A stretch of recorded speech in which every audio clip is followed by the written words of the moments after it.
nós aqui, que foi a inauguração da nossa primeira planta de produção de biometano aqui de biogás de aterro sanitário. Oi, tu sabe que a nossa região aqui leva muito material aí para a região de vocês, para essas reservas, e a gente sempre se questiona, né, sobre o fato de o que fazer com essa montanha de material que são retirados das cidades. E agora, quando eu anunciei aqui que nós íamos te entrevistar, um amigo meu que é engenheiro na área da agricultura, ele disse que fez um curso com o José Lutzenberg há uns anos atrás, e o José Lutzenberg disse uma frase nesse curso, olha só, Rafael, não existe lixo, existe sim coisas que não estão no lugar, que estão no lugar errado. Dá para fazer coisas boas com o lixo, né? Com certeza, com certeza. Eu acho que a gente até não costuma mais chamar de lixo, né? Começa a chamar de resíduo, porque dali a gente entende que pode se extrair diversos subprodutos. O resíduo ele é composto de materiais secos, né, que são os materiais reciclados, como PET, latas, material ferroso. Isso tudo pode, através de processos de separação, tanto automáticas como manuais, não ficar destinado num aterro sanitário, pode retornar aí para a economia circular de uma forma muito bem feita. E uma outra parte do resíduo é a matéria orgânica, né? Que nós geramos aí no nosso dia a dia, que são os restos dos alimentos, a nossa própria erva mate, né? Que a gente descarta, é um resíduo orgânico. Isso tudo, né, representa praticamente 50% de uma geração diária aí de uma pessoa, né? Então 50% do que a gente gera é material possível de ser reciclado, os outros 50% acaba sendo essa matéria orgânica, né? Eu acho que eu acompanho aqui por Camaquã, né? Por várias vezes foi tentado fazer, pelo menos a extração de parte do material, né? Do que é recolhido na cidade, mas sabe que nós não conseguimos se encaixar ainda, sabe? Era entidades cooperativa, a cooperativa não funcionou, hoje está iniciativa privada, e a coisa não arranca, não anda, parece que no final não é rentável para quem está mexendo com isso. E agora há pouco meus colegas que estiveram no aterro sanitário, fizemos uma visita inclusive de drone sobre a área, tudo, né? A gente vê quanto material poderia ser tirado para que quando você recebesse o material aí, fosse o material mais possível indicado para a extração do metano, né? Mas é um assunto que não dá para nós falar apenas numa entrevista, né, Rafael? A gente tem que trabalhar mais esse assunto aí, né? Com mais tempo. Mas eu queria que tu contasse para nossos ouvintes, nós temos uma audiência aqui bastante grande, toda essa audiência aqui são fornecedores de material aí para Minas do Leão. Camaquã, por exemplo, manda 34 mil quilos para aí, todo dia, tá? Eu queria que tu contasse um pouquinho da biometano para nós, um pouco dessa história e aonde vocês já estão operando. Sim, sim, muito bem. Bom, a biometano, ela nasce, né, de uma oportunidade de transformar todo esse biogás que é gerado pelos aterros sanitários em algum combustível limpo, né? Sim. Então a gente estudou desde 2020 quais seriam as melhores rotas tecnológicas para a quantidade de biogás que os aterros produzem. Chegamos numa rota que é uma lavagem de gases, né? Esse é o nosso processo aqui. Importamos ela de fora do país, tá? É uma tecnologia canadense que a gente trouxe para cá. Iniciamos a implantação em janeiro de 2024, né? E a implantação durou praticamente um ano, foram 12 meses de obra, são obras que envolvem tanto obras civis, de construção civil, como também obras mecânicas, né? Porque você tem muita montagem eletromecânica, e depois passamos por todo o rito de a gente também licenciar isso junto aos órgãos tanto ambientais aqui locais, que é a FEPAM, sim, como também toda a parte regulatória junto à Agência Nacional do Petróleo, né, que é a ANP. Sim. Então requer muita segurança de processo, né? Então tudo isso, né, no dia de ontem se concretizou, né, com a inauguração da planta. Hoje nós passamos a produzir 66 mil metros cúbicos de biometano por dia. Isso representa, quando a gente faz uma comparação com botijões de gás de 13 quilos, a gente tem usado muito isso para deixar mais fácil o ouvinte entender, né? Representa praticamente mais de 12 mil botijões de 13 quilos por dia sendo produzido dos resíduos que hoje a gente trata aqui. que beleza, hein? Você imagina isso quando 12 você mil coloca botijões, né? num prazo maior de tempo, né? Quantos botijões podem ser produzidos em um ano de produção, né? Sim, essa produção desse metano aí do gás que vocês vão extrair, estão extraindo, como é que ele é levado para as indústrias ou as empresas que vão fazer o aproveitamento dele? Ele é um gás, né, com a composição química praticamente idêntica ao gás natural, Tá. né, que hoje extraído aí de uma forma ainda fóssil, né, fontes Sim. fósseis, né. E esse gás, esse nosso biometano, ele pode substituir, né, esse gás, né, oriundo de fósseis, né. Então toda a indústria que usa hoje o gás para alimentar caldeiras, para geração de turbinas, para outra atividade industrial, pode passar ou a substituir esse gás fóssil pelo nosso biometano sem nenhuma adaptação, nada na indústria, simplesmente esse combustível nosso ele consegue entrar a qualquer momento na cadeia produtiva da indústria, né? Sim.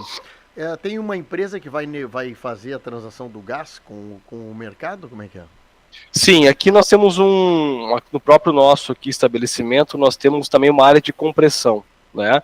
Como o gasoduto ele não chega até aqui, né? Então a gente definiu, né, por ter essa rota aí tecnológica de comprimir aqui no mesmo local.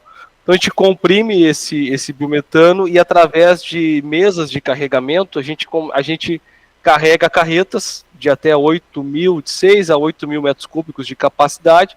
É um contrato que a gente tem com a Ultragás, Sim. que é a distribuidora, e a Ultragás, então, faz aí a relação junto com o cliente final. Se tivesse tubulação de gás natural por aí, por Minas do Leão, poderia injetar já direto na rede? Poderia. Também há essa alternativa, né? Tendo gasoduto próximo, você também pode injetar na rede, o que facilita, né, a distribuição do gás, né? É claro que isso também requer altos investimentos, né? A gente sabe que a nossa rede de gasoduto hoje ela acaba tendo mais um caminho ali pelo litoral, subindo até a Serra Gaúcha. O interior do estado ainda não está abastecido. Eu te falo isso que eu há muito tempo atrás reclamava para quem podia da Sulgás, é que nós não temos ligação de gás natural Pelotas, por exemplo, Porto Alegre, na nossa 116 aqui, né?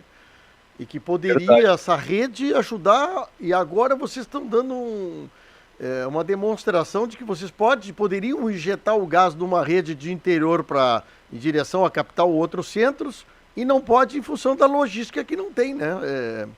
É complicado o Estado não pensar sobre isso, né?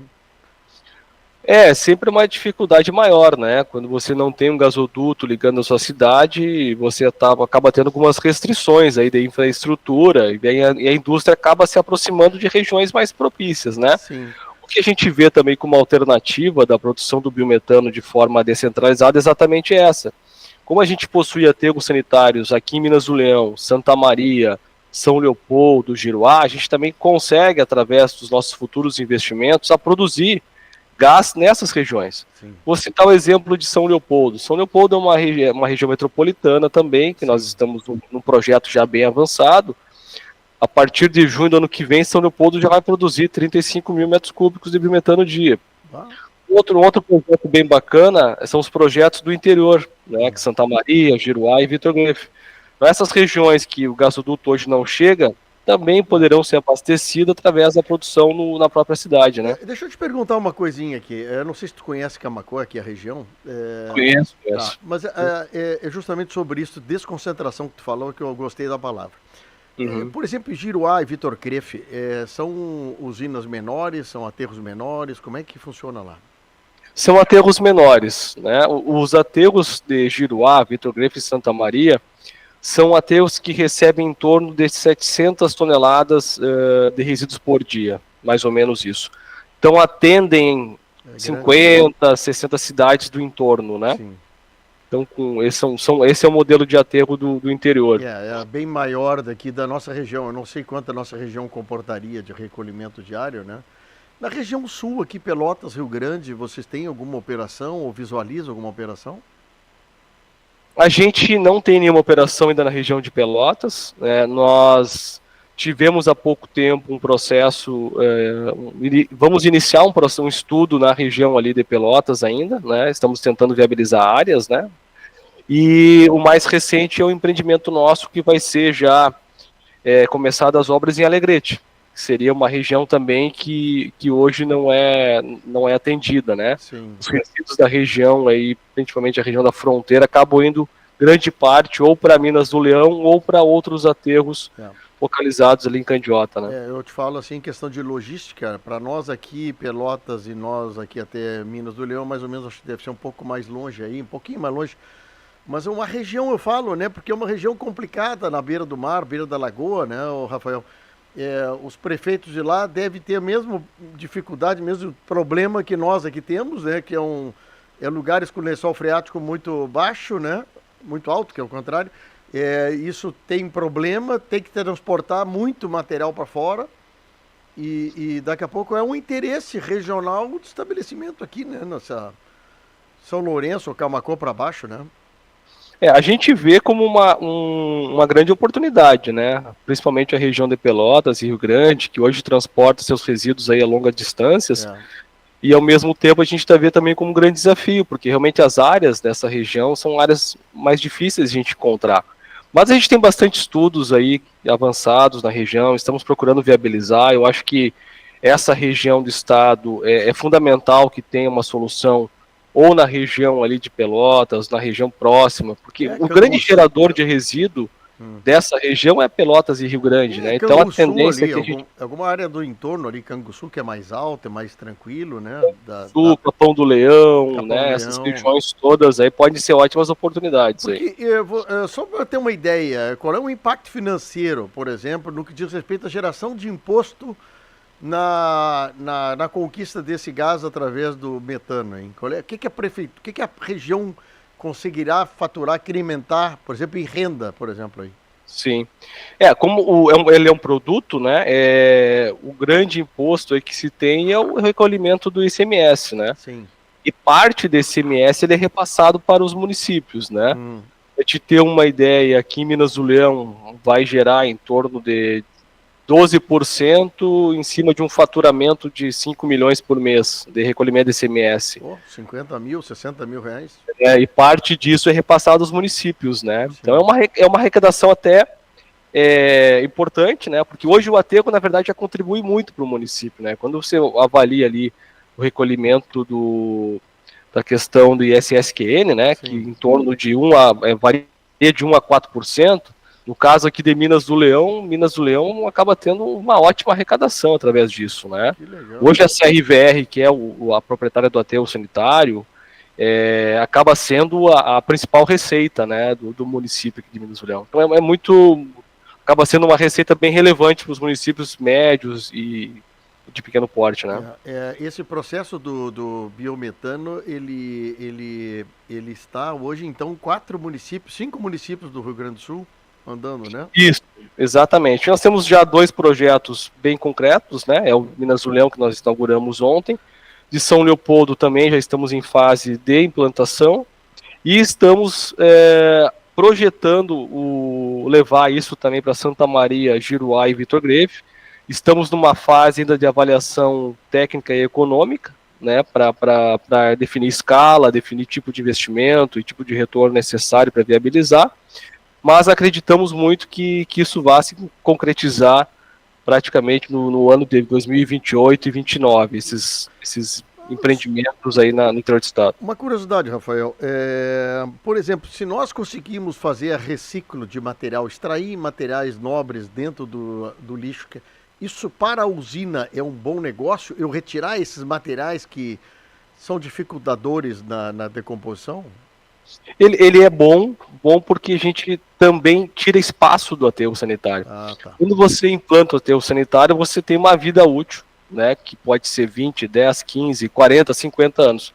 Então, sendo que se você conseguir tirar 50% dessa matéria que não é orgânica, você estende muito, né, a vida útil dos empreendimentos e consegue viabilizar novas tecnologias, né? Por exemplo, no aterro de vocês aí, não tem, por exemplo, processos de reciclagem, retirada de material no meio? Não dá tempo de tanto material chegar? Como é que é? A gente tem, aqui em Minas do Leão nós não temos ainda uma central de triagem. Em São Leopoldo nós já possuímos, que é um outro aterro nosso. A grande dificuldade que tem é o material que chega, porque ele chega muito misturado. Sim, contaminado. Então ele muito contaminado. Então esse material, na verdade, deveria ser segregado lá na fonte, né, lá no município.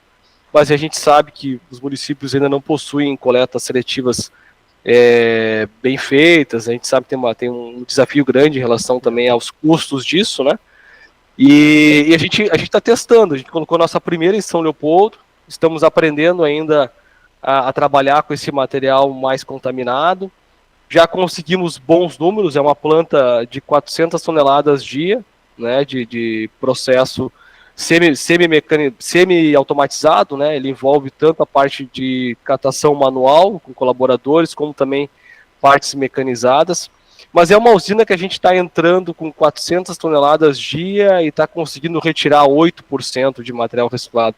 Você vê ainda que é uma baixa eficiência, né, diante de um tipo de material. Poderia ser muito maior se o material chegasse todo selecionado já, pelo menos separado orgânico do seco. Né? Tinha que haver um grande incentivo, incentivo inclusive numa logística reversa, né, das empresas que vendem produtos terem o compromisso de receber o material. Eu falo da PET, eu falo da garrafa de vidro, estou falando de coisas assim sólidas e que dá para te separar em casa com tranquilidade, né? Fácil de separar, né? Só que muitas vezes os estabelecimentos eles querem vender, mas não querem o compromisso de receber, Rafael. E depois que eles estão com o material em casa, como eles desovam isso, né? A questão da pilha, por exemplo, né? Todo mundo acha bonito receber pilha, mas quando tu tem a pilha na mão, tu não sabe o que fazer com aquilo, né? A gente tem que cada vez mais buscar processos mais avançados de segregação na fonte. Eu acho que isso é o nosso desafio. Na segunda parte, sistemas de coleta, né, direcionados para cada tipo de resíduos, realmente fazer o destino mais adequado, no sentido de buscar uma reciclagem, um reaproveitamento, né? E, por fim, realmente, aquilo que não tem mais valor, a gente dispor nos aterros sanitários, né? Eu acho que esse é o caminho que tem que ser buscado, né?